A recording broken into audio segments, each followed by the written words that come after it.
So if you want to call me a fathead, I will You'll take bat it. you. Yeah. Tastes good, spit it out. Human beings only eat maybe 20 different plant species. And ketchup is not a vegetable. It's a tomato, and we can't do that. If people think that they can actually do a great job eating healthy without supplementation, I got...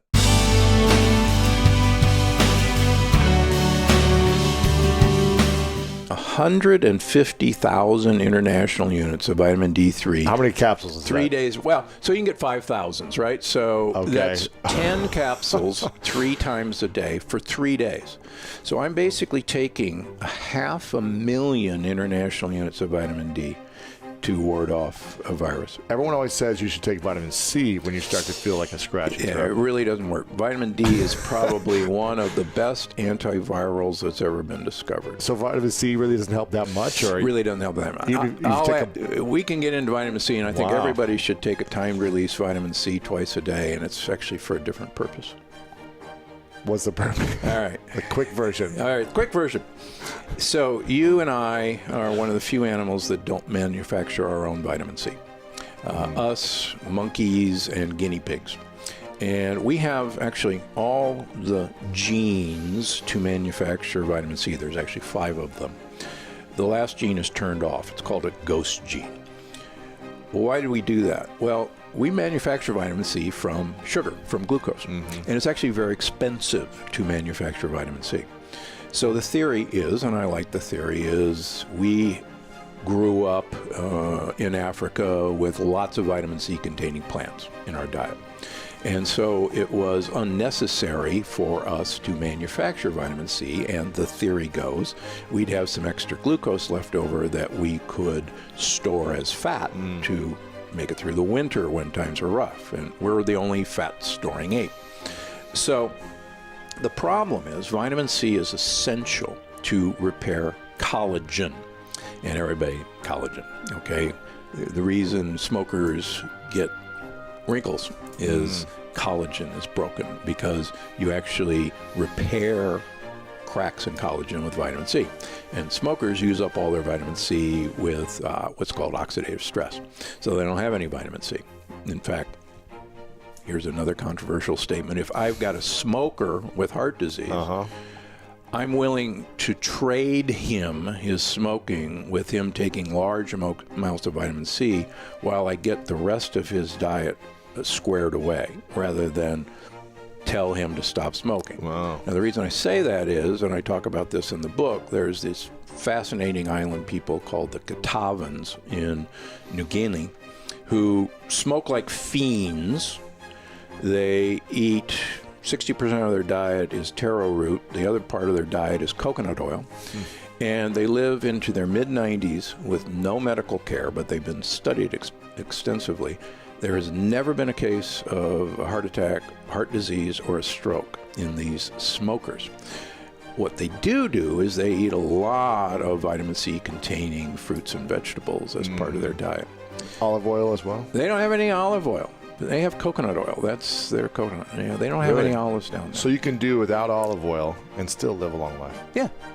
But you think olive oil will... Well, yeah, since olive oil is so readily available, Might as well. Might as well.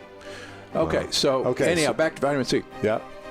You have to have vitamin C to repair the cracks in blood vessels.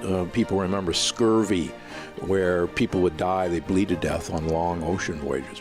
Actually, 50% mortality on those old ocean voyages, just dying from scurvy. And the British Navy, the reason they're called limeys is because the surgeon in the British Navy realized that if he gave them limes to take on the voyage, that they wouldn't die of scurvy. That's why the British Navy is still called limeys. Wow. So vitamin C repairs the cracks in collagen, and our blood vessels are flexing all the time. And so these cracks have to be repaired, and if they're not repaired, you basically bleed to death. We have a system of repairing those cracks, and it's called cholesterol, and cholesterol will patch those cracks. Interesting. So if you have plenty of vitamin C throughout the day, you'll be able to repair those cracks. And there's a wild study, head down a rabbit hole. You can genetically engineer rats to lack that final gene to make vitamin C. And they will live half as long as a normal rat. If you then put vitamin C in their water, they will live as long as a normal rat who can manufacture their vitamin C, but they're drinking the water throughout the day. Yeah. So vitamin C, unfortunately, we have to manufacture. We have to manufacture it, and we've got some interesting tricks to do that coming up. Okay. But in the meantime, the average person should take like 1,000 milligrams of timed release vitamin C twice a day. Okay. To cover their ass. Wow. Okay. So the first thing I heard you say, this 3 minutes is turning into 20. It's okay. No worries. The first thing I heard is olive oil. Oh, and olive oil is actually one of the tricks to activate the ghost gene. A polyphenol in olive oil. Okay. You will actually make vitamin C. Okay, there you go. So there you go. Another good reason. So have olive oil. Yeah. Vitamin D, have lots of vitamin D. D3. And then what's next to live a long life? Next is you got to get some form of long-chain omega-3 fat, better known as fish oil. And vegans have no excuse anymore. There is algae-based DHA and EPA. But here's the deal. Your brain is about 70% fat. So if you want to call me a fathead, I will bat you. Yeah. Half of the fat in your brain is actually an omega-3 fat called DHA. So basically half of your brain is fish oil. Wow. And as I talk about in the longevity paradox, you look at people, what are called the omega-3 index, which basically looks at how much DHA you have in you over the past 2 months. People with the highest omega-3 index have the largest brains and the largest areas of memory, the hippocampus. People with the lowest levels of DHA have the most shrunken brains and the smallest memory areas, hippocampus. So Mom was right when she said fish is brain food. She didn't know why it was, but we now know it's DHA is really what makes your brain. So sushi's good. Sushi is actually not a good idea. Oh, wow. Most of the people I see with high mercury levels are sushi eaters or dentists. And particularly sashimi grade tuna. God, it's so good, though. You just kind of want to stay away from it. Oh, sugarfish is amazing, though. Tono. And it's got the grains, too. Yeah, it's got the grains, So fish oil is incredibly important. Yeah.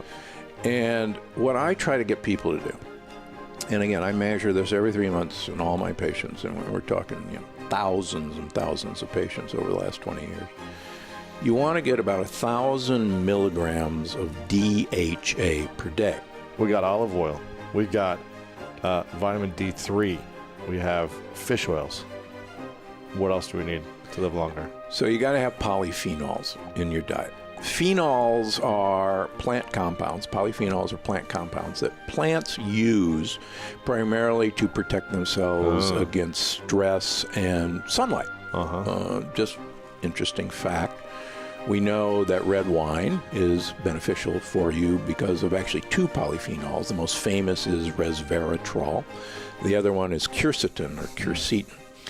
The higher the grapes are grown, the higher in altitude the grapes are grown, the more polyphenols they make. Because they need more to protect themselves, right? Exactly. It's basically suntan. They've actually protected themselves against sunburn. Interesting. Also, the more the plant is stressed, the more polyphenols it makes to protect itself. Right. Okay? So polyphenols are traditionally in dark-colored berries. So, for instance, blueberries, blackberries, raspberries. Interesting fun fact, the leaves of these trees or vines have more polyphenols than the actual fruit does. So, for instance, black raspberry leaves have far more polyphenols than black raspberries. And I take black raspberry capsules, by the way, and it's in the book. There you go. So olives, for instance, are loaded with polyphenols, and olives that are stressed produce even better. Are even better. Wow. olive leaves have more polyphenols than olives. So olive leaf extract is an easy way of getting the huge amount of benefits without drinking a liter of olive oil. It turns out that the reason organic vegetables in general are better for you, besides the fact that they haven't been sprayed with pesticides and herbicides and probably Roundup, and we can get into that, is the fact that these creatures, these plants, actually have to work harder, and they have to produce more polyphenols to protect themselves against insect predation. And so that's actually the reason you want to eat organic. If it tastes good, spit it out. What he really meant by that is bitter things, nasty tasting things, is actually what is going to give the bugs that are actually going to keep you alive what they want to eat. And don't, more bitter, more better. So, the more polyphenols, the more bitter greens I can get into you, the better. Interesting. But you can get that through capsules and other things too. You don't you can. Human beings only eat maybe 20 different plant species. And ketchup is not a vegetable. It's a tomato, and we can't do that. So our ancestors, and even looking at modern hunter-gatherers like the Hansa tribe, they eat 250 different plant species on a rotating basis. And you think about it, all those plants are grown organically. They're in 6 feet of loam soil. They got their cool microbiome. So they're just replete with all these nutrients and polyphenols. And so, if people think that they can actually do a great job eating healthy without supplementation, so that is one theory of longevity. Vitamin D. Turns out that people with the highest levels of vitamin D have the longest telomeres. There you go. So why wouldn't you do that if you like that theory? Vitamin D is... Vitamin D. If anybody takes away, it's vitamin D.